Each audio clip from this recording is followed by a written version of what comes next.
The moment Jordan Carter pushed open the glass doors of Prime Kicks, a wave of excitement surged through him.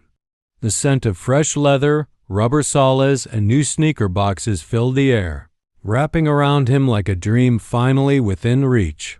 His fingers twitched slightly. This wasn't just another trip to the mall.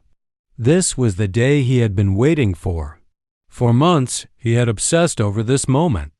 Late nights spent scrolling through sneaker forums, watching review videos, comparing every tiny detail. The Nike Velocity X Sleek, jet black with silver accents, designed for speed and precision. The ultimate pair, not just shoes, but a statement. He wasn't here to browse. He was here to claim what was his. The store was quiet, only a handful of customers browsing the glossy backlit shelves. Jordan took it all in, his heart pounding in his chest. He had $250 in his pocket, his money, earned from weeks of cutting lawns under the relentless summer sun, raking leaves in the crisp fall air, and even washing cars for neighbors who barely paid attention to him. Every dollar had come with sweat and aching muscles.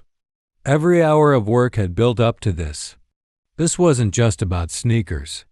It was about validation, proving to himself that he could work for something and make it his own. He had done everything right. So why, the second he walked in, did he feel like someone was already watching him? Jordan felt it before he saw it. That quiet, crawling sensation along the back of his neck. The subtle weight of someone's gaze, watching, measuring. He didn't need to turn around to know. Still, he glanced up. Behind the counter, arms folded tightly across her chest, stood Rebecca Holton, the store manager. Late 40s, sharp-eyed, her mouth pressed into a thin, skeptical line. She wasn't just watching Jordan, she was studying him. She wasn't obvious about it. Not yet, but Jordan had seen this before. That look, that quiet assumption, stitched into her expression as if it were fact. He knew exactly what she thought she saw, a 17-year-old kid. Lean build, dark hoodie, hands tucked into his pockets. Not a customer. Not someone who had worked all summer for this moment. Just a suspect. Jordan exhaled slowly, turning back to the display. He wasn't about to let her ruin this. He ran his fingers over the smooth leather of the Nike Velocity X, his dream pair. The price tag gleamed under the store lights, $230 plus tax. It was steep, but he had it. He had counted every dollar before stepping through those doors. Still, he could feel Rebecca's eyes digging into him. Every step he took, every movement, it was all being monitored. Like she was just waiting for him to slip up. His jaw tightened. She didn't know him. She didn't know how many weekends he had spent sweating under the sun, pushing a rusty old lawnmower. She didn't know how many times he had passed up hanging out with friends just to make enough for this moment. And yet, to her, he was just another problem waiting to happen. Jordan crouched down, picking up the Nike Velocity X, turning it over in his hands like it was a trophy. He traced his thumb along the grip pattern on the sole, imagining himself cutting through defenders, sinking a clean jumper at the buzzer. This was it, his moment. And then, "Do you need help with something?" The words sliced through the air, sharp and deliberate. Jordan blinked, looking up. Rebecca Holton stood a few feet away, arms crossed like she was waiting for him to confess to a crime he hadn't committed. Her tone wasn't the friendly kind of "do you need help?" It was the kind loaded with an unspoken "because I don't trust you." Jordan glanced around. A couple of customers browsed the shelves, completely unbothered. No one else was getting the third degree. Just him.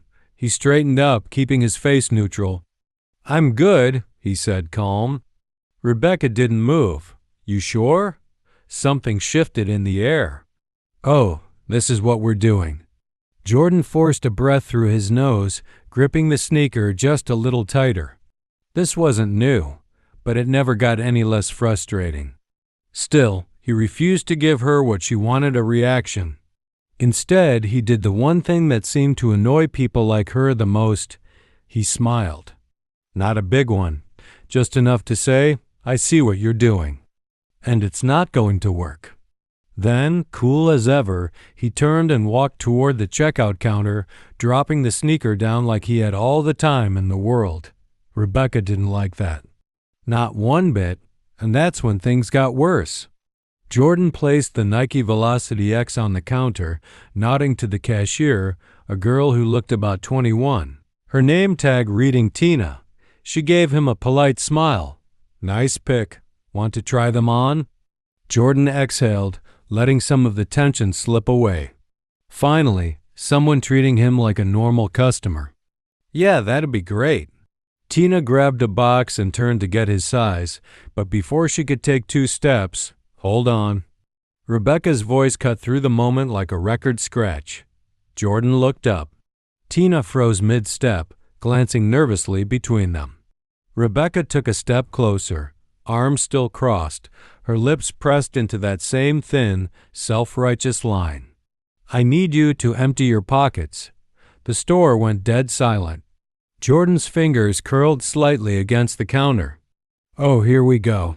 He let out a slow, steady breath. Excuse me? Rebecca didn't flinch. You heard me. Empty your pockets. A couple of customers turned their heads. Someone near the back wall shifted uncomfortably. Tina looked like she wanted to disappear. Jordan felt the heat rising in his chest, but he kept his face unreadable. He knew how this worked. She wanted him to react, to get angry, to prove whatever ridiculous assumption she had about him. He wasn't giving her that. Instead, he tilted his head slightly, letting amusement creep into his voice. You ask everybody to do that, or just the ones buying the most expensive shoes? A muffled snort came from somewhere in the store. Rebecca's jaw tightened. It's store policy. Jordan let out a quiet, disbelieving laugh. Store policy? He glanced at Tina. You ever seen this policy? Tina's eyes darted to Rebecca, then back to Jordan. She didn't answer. She couldn't, because they both knew the truth. This wasn't about a policy. It was about him. Jordan let out a slow breath through his nose, counting to 3 in his head. Not because he was scared. Oh no. He was just tired of this same old script. Rebecca stood firm, waiting for him to mess up, waiting for that flicker of frustration to prove her right. But Jordan wasn't going to give her that satisfaction. Instead, he smiled a small, knowing smirk that made her brows twitch just slightly. All right. He reached into his pockets, moving slow, deliberate, like he had all the time in the world. Out came his phone, his wallet, and his house key, landing on the counter with a soft thud. There, he held her gaze. Happy? Rebecca barely glanced at the items before snapping, turn them inside out. A murmur rippled through the store. Even Tina, who had been frozen in awkward silence, widened her eyes slightly. Jordan let out a breathy chuckle, shaking his head. You serious? Rebecca lifted her chin. If you haven't taken anything, it won't be a problem. Ah, there it was. Jordan could feel it now, that unspoken dare in her words. She was pushing him. He knew exactly how this played out. If he got mad, she'd call security.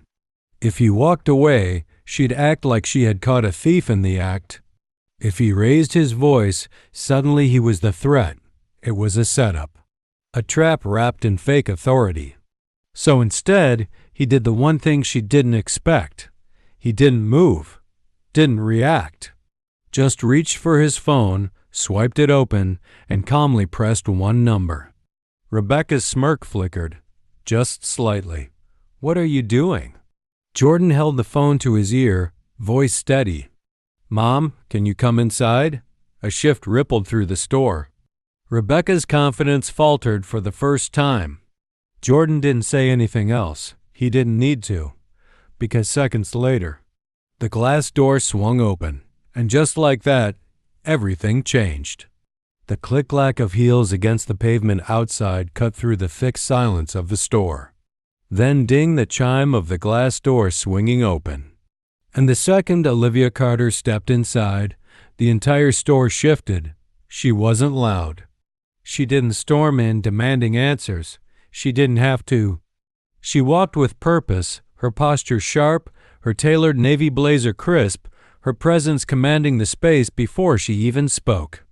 Rebecca barely spared her a glance at first, still locked in on Jordan like she hadn't just made the biggest mistake of her retail career. But then, "Miss Carter," Tina whispered under her breath. And that was the moment Rebecca should have realized she had messed up. Jordan felt the tension in the room change. It was almost funny watching Rebecca hesitate, as if her brain was trying to catch up. Olivia's gaze swept across the store, taking everything in. The way Jordan stood stiff behind the counter, his belongings laid out like evidence. The uncomfortable shifting of customers who knew exactly what was happening but said nothing. The frozen look on Tina's face. And finally, Rebecca. The store manager straightened, clearing her throat. "Can I help you?" she asked, her voice clipped but polite, like she had no idea she was already sinking. Olivia tilted her head slightly, her expression unreadable. "I believe you already have." That line? That one hit. Rebecca's mouth pressed into a thin line. Jordan took a step closer to his mom, crossing his arms. "She stopped me," he said, his voice calm but laced with frustration. "Accused me of stealing. Told me to empty my pockets." Olivia's expression didn't change, but her eyes darkened just slightly. She turned to Rebecca. "Is that so?" And just like that, Rebecca's little power trip? Over. Rebecca straightened her shoulders, suddenly aware of how much attention was on her. She still had a sliver of confidence left, still thought she could talk her way out of this. "We have a responsibility to prevent theft," she said, voice steady but lacking its earlier edge. He was acting suspiciously. "It's standard protocol." Olivia arched a brow. "Suspicious how?" Rebecca hesitated just for a second. But it was long enough for everyone watching to see the cracks forming. He was lingering around the shelves, checking prices, watching other customers. Jordan let out a short laugh. "That's called shopping." A few people in the store murmured in agreement. Someone near the back snorted under their breath. Rebecca's gaze sharpened. "I don't have to explain myself to you." Olivia smiled a slow, knowing smile. "Actually, you do." Rebecca's jaw tightened. "Look, I don't know who you are, but you don't?" Olivia cut her off smoothly, tilting her head. There was something dangerous about the way she said it, something that made Rebecca's confidence flicker. Jordan, arms crossed, let the moment stretch for just a beat before delivering the final blow. "She owns this place." Rebecca's eyes flickered. Tina, still standing awkwardly behind the counter, looked like she was trying not to choke. Rebecca opened her mouth, closed it. The blood drained from her face. Jordan watched the realization hit all at once. The same name printed on every receipt, every business card, every corporate email she had probably ignored. Olivia Carter, founder, owner, CEO.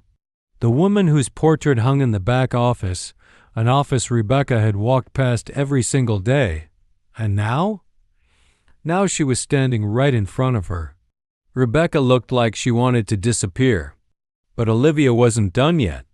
Rebecca blinked rapidly, her brain clearly trying to process the disaster unfolding in front of her. Olivia took her time, letting the weight of the moment sink in. "How long have you worked here?" she asked, her voice smooth, almost too casual. Rebecca swallowed hard. 3 years. Olivia tilted her head slightly. 3 years. "And in all that time, you never thought to learn who signs your paychecks?" Poof, that one hit. Rebecca's mouth opened slightly, but nothing came out. Jordan wasn't even mad anymore. He was enjoying this.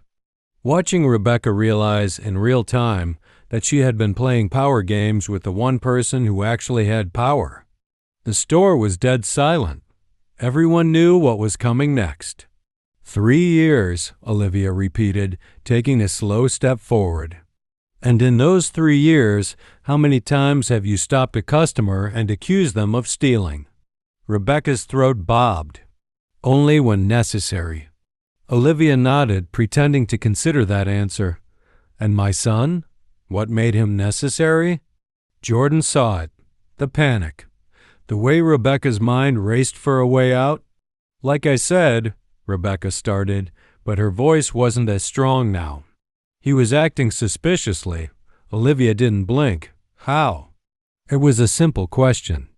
But the way Rebecca hesitated for just a fraction of a second, that told everyone everything they needed to know.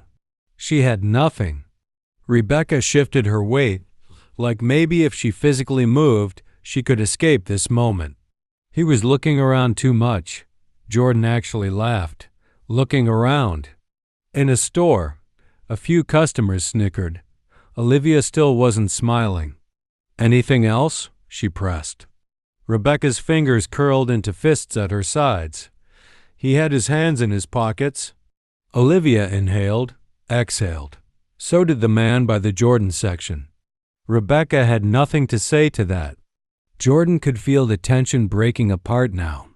Rebecca wasn't the one in control anymore, and she knew it. 4-0. Rebecca's lips parted slightly like she wanted to argue, like she wanted to justify herself, but she hesitated. For the first time since this confrontation started, she realized she had no ground left to stand on. Olivia didn't let her escape. So just to be clear, Olivia said, her voice even but sharp enough to cut through the air, you profiled my son, humiliated him in front of an entire store, and threatened to call security all because he was looking at shoes and had his hands in his pockets? Rebecca's throat bobbed. She knew there was no good way to answer that question. The customers in the store weren't pretending to shop anymore.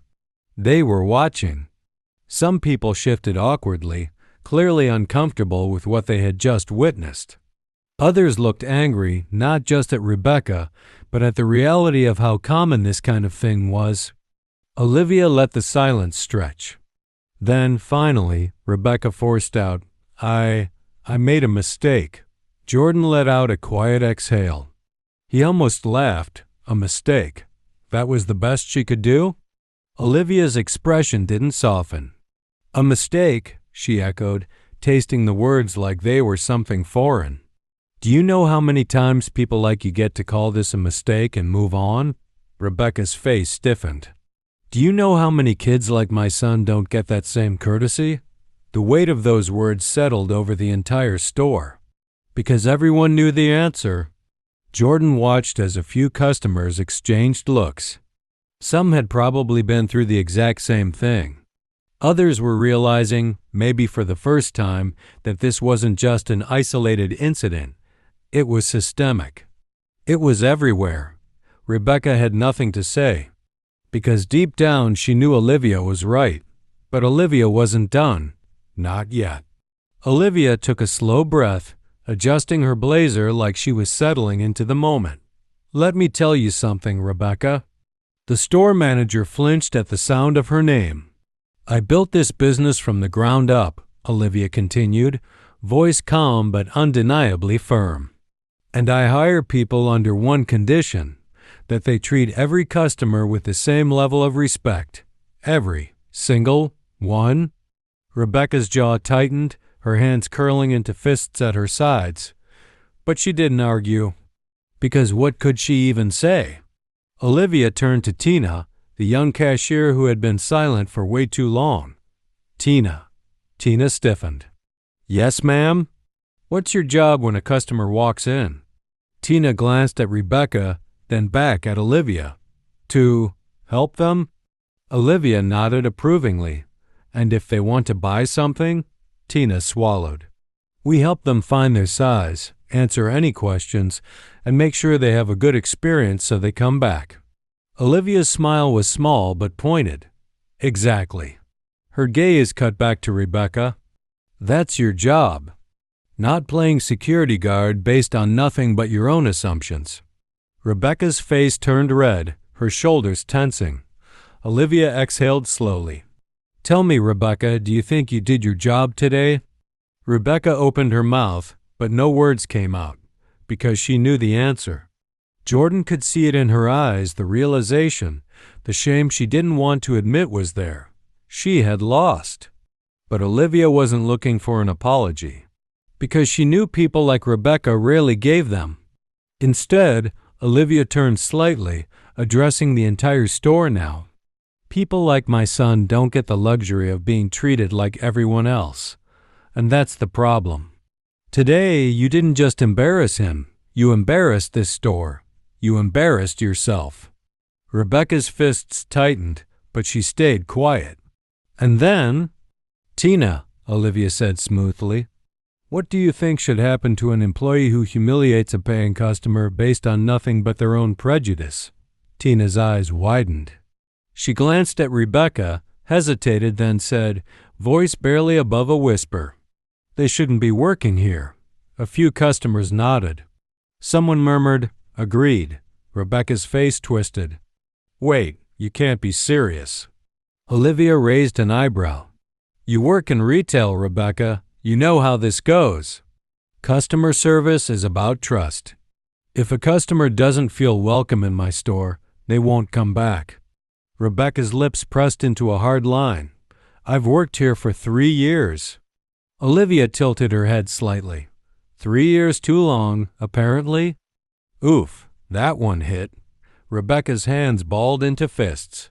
Jordan leaned against the counter, shaking his head. "Funny," he said, grinning just a little. "You were real confident when you thought I was just some random kid. But now? Now you look like you want to throw up." A few customers snickered. Even Tina's lips twitched. Olivia exhaled, adjusting her blazer. "Rebecca, I'll make this easy for you. You can leave now. Or I can call security and have you escorted out." Rebecca's face turned red. Her eyes darted around the store, searching for sympathy, looking for someone to defend her. But nobody did. Slowly, she grabbed her bag from behind the counter, her movements stiff and jerky. She turned, hesitating one last time. But Olivia didn't say another word. She simply folded her arms and waited. Rebecca walked toward the door. She didn't storm out. She wasn't going to give them that satisfaction. But the moment she stepped outside, the store let out a collective breath. Someone near the back muttered, "About time." Jordan turned to his mom, shaking his head. "I didn't even want all this. I just wanted my shoes." Olivia gave him a small smile. "Then let's get your shoes." Jordan chuckled, turning to Tina. "I'm still a size 11. Tina grinned. "Coming right up." As they walked toward the exit, Jordan exhaled slowly. "Man, I was really just trying to get my shoes." Olivia smirked. "And you got them." Jordan huffed a small laugh, shaking his head. "Yeah, but at what cost?" They stepped outside, the bright afternoon sun washing over them. Jordan rolled his shoulders, trying to shake off the last bit of frustration still clinging to him. "You know what's crazy?" he said, glancing at his mother. "If you weren't the owner, this could have ended completely different." Olivia's smile faded slightly. She knew exactly what he meant. "It happens every day," her voice was quieter now, "to kids just like you. And not all of them get a way out." Jordan stared at the box in his hands, running his fingers along the edges. "So what now? You're going to change some things?" Olivia's expression hardened. "Oh, absolutely. Starting with hiring managers who actually know how to manage." Jordan huffed a small laugh. "Yeah, Rebecca was on a power trip like it was personal." Olivia stopped walking and turned to him, her face thoughtful. "It was never about the shoes, Jordan. It was about control. People like her, they feel the need to put others in their place." Jordan nodded slowly, letting that sink in. Olivia adjusted her bag on her shoulder. "The lesson here isn't just about her getting fired. It's about how easy it was for her to assume the worst about you." Jordan tilted his head. "So, what's the fix?" Olivia smiled softly. Keep proving them wrong. Keep standing your ground. And most importantly, she placed a hand on his shoulder. Know your worth before anyone tries to tell you different. Jordan let out a deep breath, nodding.